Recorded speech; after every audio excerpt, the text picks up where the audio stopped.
Hello, Chelsea. How are ya? Good. How are you? Happy Friday. Happy Friday. Oh my God, I'm looking at your headphones. I just got like a pair of those from Twitch and I'm still like, so do they work with like just like doing stuff like this? They do. They do. I mean, I'm very old school from like my radio days. This was like the thing. I know there's cooler things out there, but maybe I'm not the coolest guy, so I need to. Oh, But I they definitely work. They definitely work great.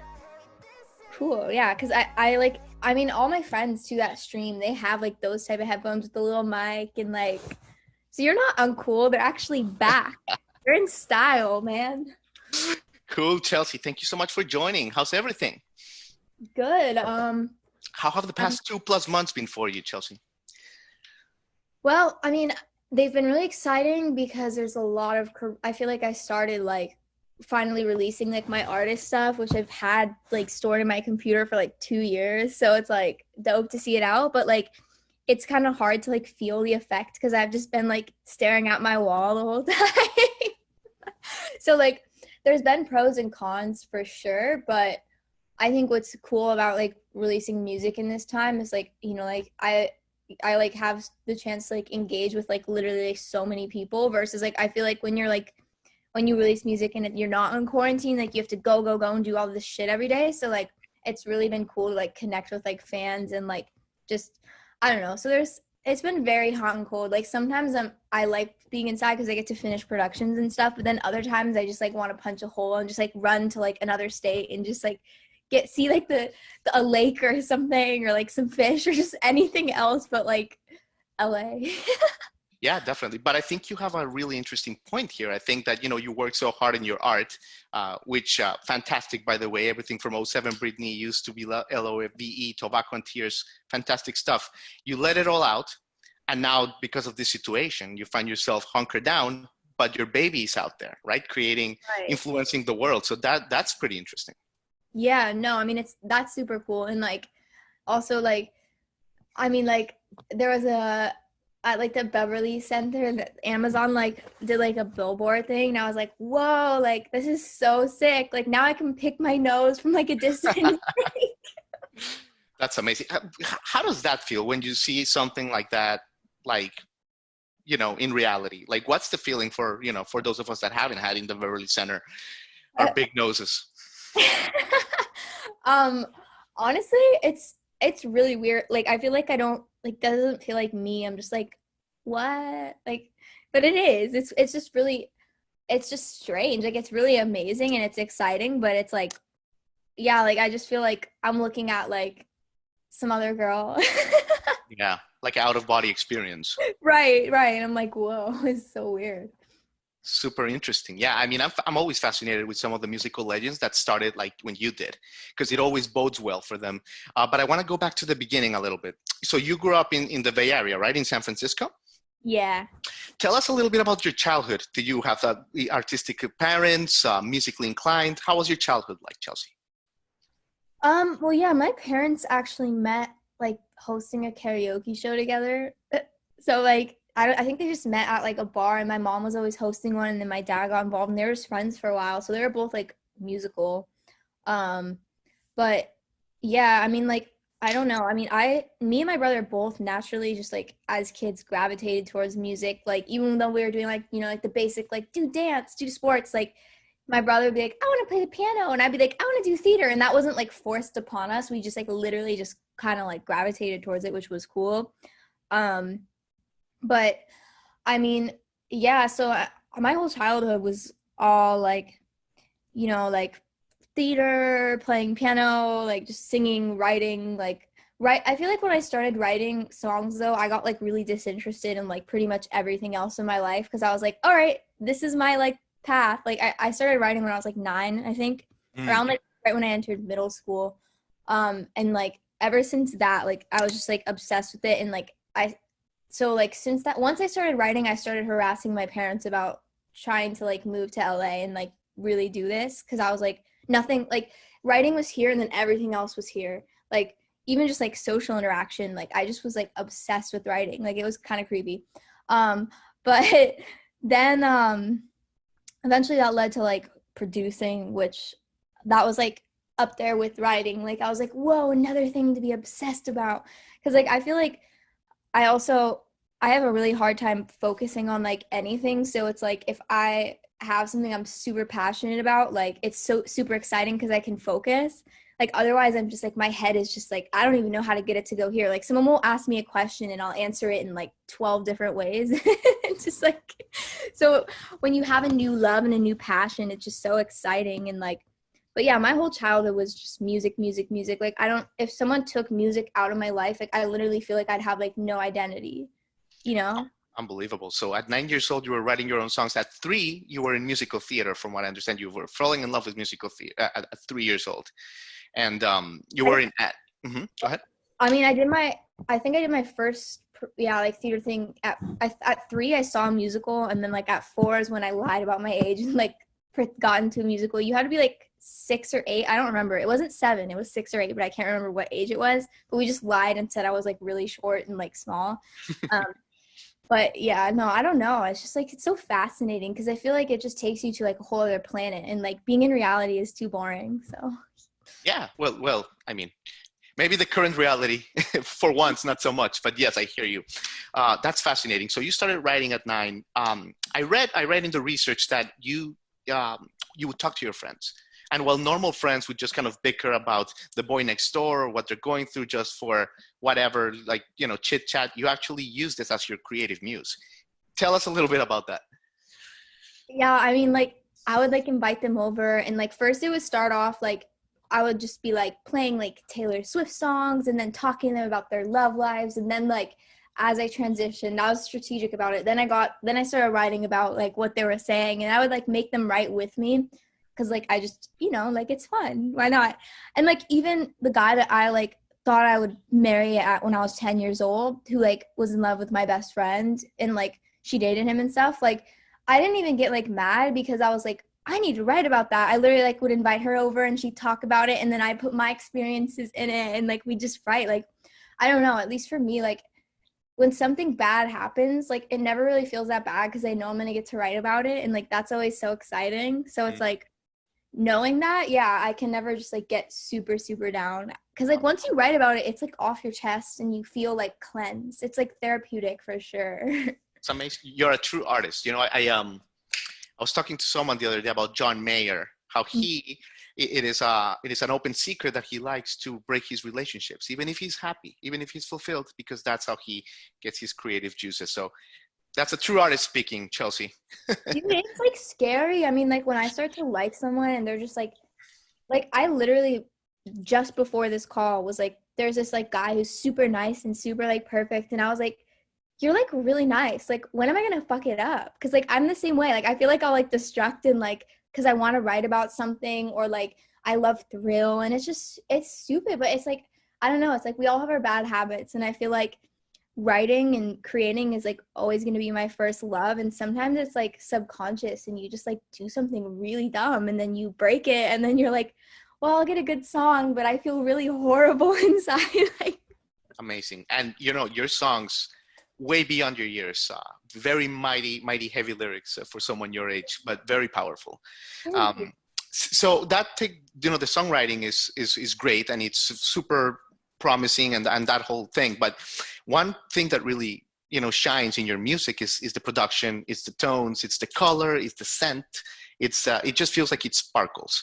What can you tell us a little bit about that? Where does it come from? Does it connect to your Trolls obsession growing up? Bring it together for us.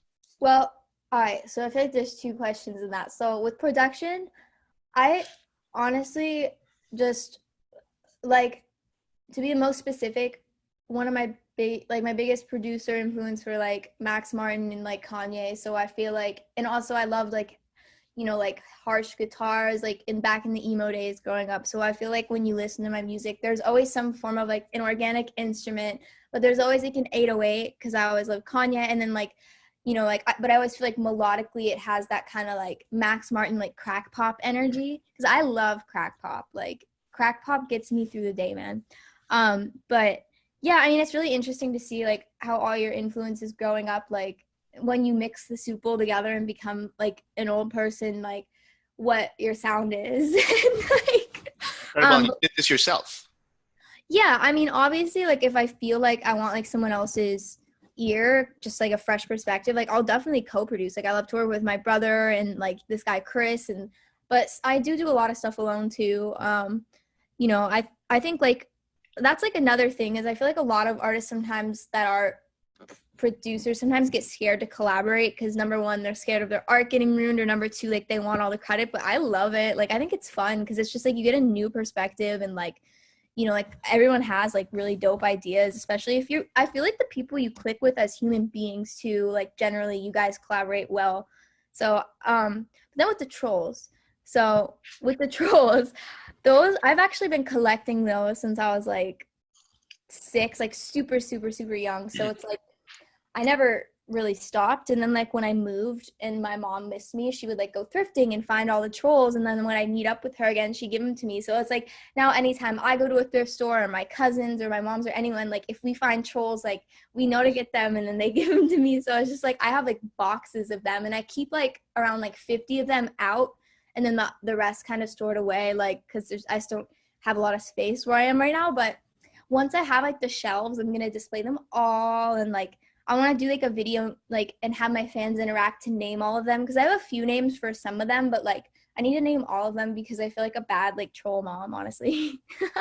I'm telling you, Chelsea, you need to save some of these trolls and some of your first handwritten letters for like the Hall of Fame 20 years from now, or like some big auction going for a lot of money. So put those aside. Definitely do it. Okay, that's super interesting.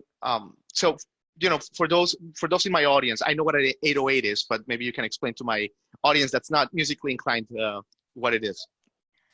It's like the bass in a song that basically when you go on your like speakers in your car and you turn the bass up and you hear like a Travis Scott song and it's like that boom. Like I love to put those in my pop sounds. Yeah, no, and it's super cool right now. And Chelsea, okay, I want to talk to you about your latest single, "Oh 07 Britney."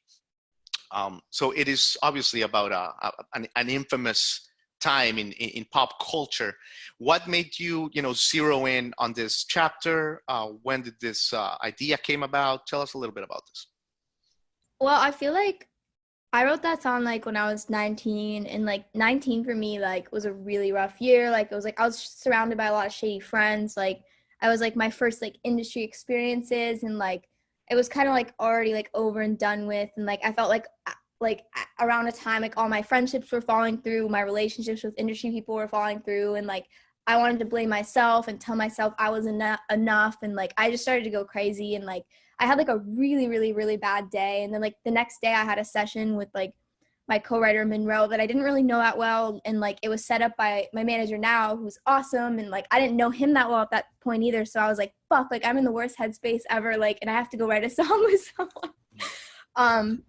And so like I just like the next day when she came over, like the whole session I was like venting about like life and just like my shitty experiences and stuff. And like we barely even wrote, like we were just watching Britney videos because I've always been like a Britney stan. And so like, I literally just didn't want to work. Like I just wanted to like watch Britney music videos and like her paparazzi videos and her performances. And like, we were already kind of like writing the song and saying like break down pretty because I was having like a nervous mental breakdown at that point.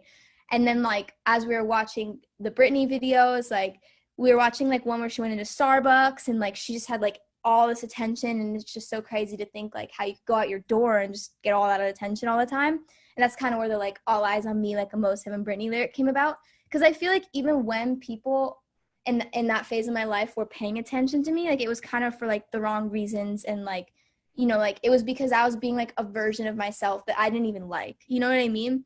And I feel like in that song what I wanted to do is kind of take those bad experiences and like tell myself and anybody else who felt that way that like it's only going to like catapult you into a better phase of your life, but it's okay to feel low. Like it's like break down pretty, like you can have a breakdown because we all have mental breakdowns, like but if you're gonna do it, like do it in style, be iconic while doing it, and know that like you're gonna feel confident at one point and find like the light. And I feel like you just need to like embrace every part of yourself, and I was in a point where I hated every part of myself. So that song for me and like working with Monroe to really just kind of like it got me out of that headspace, because I realized like, wow, here's a really cool person like helping me get towards my dreams. Wow, here's like, like I'm finally talking about how I feel, because like I was really shy too, and I never talked to anyone. So like the whole experience was just really like therapeutic, and it meant a lot to me. So yeah.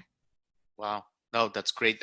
And there's a lot to dig in there. I have a couple questions about that. So number one, obviously Britney started super young, like you did. And she had her struggles like we all did, but is there something that you learned, that you maybe took away from just watching that, a part that maybe you can, learn for your own career as you're so young and you maybe skyrocketing to higher heights? Of course. I mean, I feel like, it's important who you surround yourself with, and like it's important to know when like people are taking advantage of you, and like if you have that like gut inclination that they are, like you should always speak up. And like I feel like you should never be like a version of yourself that just like is there to like impress other people. And like I feel like we all struggle with wanting to be liked and stuff, but like it never feels good to like be liked for like the wrong reasons.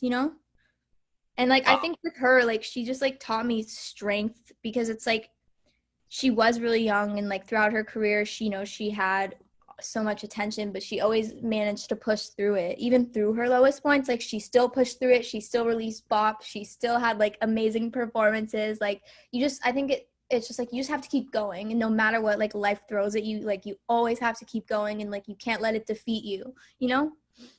Man, Chelsea, I gotta tell you, besides being gifted artistically, you can be a hell of a personal coach. I'm so inspired right now. I feel like Oprah's talking to me, Tony Robbins. I'm ready to take it on, man. That is awesome. You got me pumped. Where are we going? I'm definitely not Oprah, man. No, but that's awesome for someone so young as yourself. Like, that's great. That's great, especially, with all the fans that are listening to you, and like you give them believe in yourself, think big. That's great.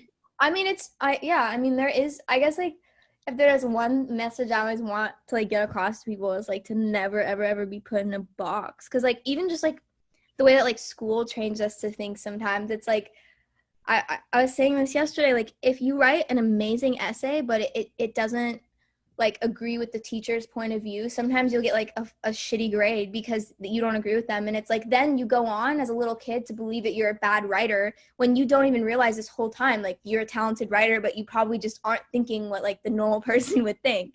And like, I feel like growing up, I was always kind of like a little weird. And like, I always just like, I never realized that could be a plus, and that could be beneficial when I'm older. And like it's just because I'm bad at science and math like doesn't mean I'm bad at everything. But like even just kids out there, like if you're bad at science and math, like I promise, don't let your teachers make you feel like stupid and incompetent. Like you will thrive at something else. Like creating is, I want it to be more infused in like normal schools, because I feel like we always have maybe like one creative class, but like like think about even just like tech companies, like some of the people who weren't really good at the technical stuff but had the creative vision for it, like where would they be without that? You know what I mean? Yeah, no, definitely. That's great, Chelsea. So okay, we're obviously all in lockdown now. Just a couple more questions and I'll let you go. What is next for you? Like what are you inching to do as soon as we're allowed to maybe go outside, a little bit of normalcy? Like, are you thinking maybe touring next year? What's the next step with all this fantastic music that you're putting out? Well, I want to release a song every month, because like, I mean, I've been working on a project for 2 years, so it's like I have a pretty deep like catalog that I'm super excited to release. But yeah, I definitely want to tour. Like I haven't really traveled that much, and like I hate staying in like one place at once, and I want to be able to like any show that I have had, and there's barely been any, but like just like seeing that reaction of like people there, and like people who like connect with what you're saying, like that's like the best feeling in the world. And like even to just like provide something that makes somebody else happy, like that's just like like yay, like hopefully like I'm changing the world in a positive way. I don't know. No, definitely. I'm really excited. I really want to tour, and like I'll definitely like be adamant about that once things are normal. But I don't want like anyone getting sick. I don't want to get sick. So Yeah. for sure. Oh man, I can already tell your live shows are gonna be something else. Yeah, I'm telling you, they're not gonna be boring. That I can already guarantee. I can guarantee that for you. They Thank will. you. Where are That's you great. located? I'm in Miami. I'm in Okay. Miami, Florida. So hopefully, whenever you do tour, you come around this part of the country. Yeah, There's I want to. yeah, but yeah, that's where I am. And Chelsea, you've been more than generous with your time. I am so impressed with you. I gotta tell you, so impressed with us, with your knowledge and the way you conduct yourself. And your music is fantastic. And can't wait for more people to be exposed to it. Thank you so much. Thank Of course, you. Chelsea, it's a pleasure. And best of luck to you writing this quarantine. And stay safe. You too. Bye. Bye. Bye.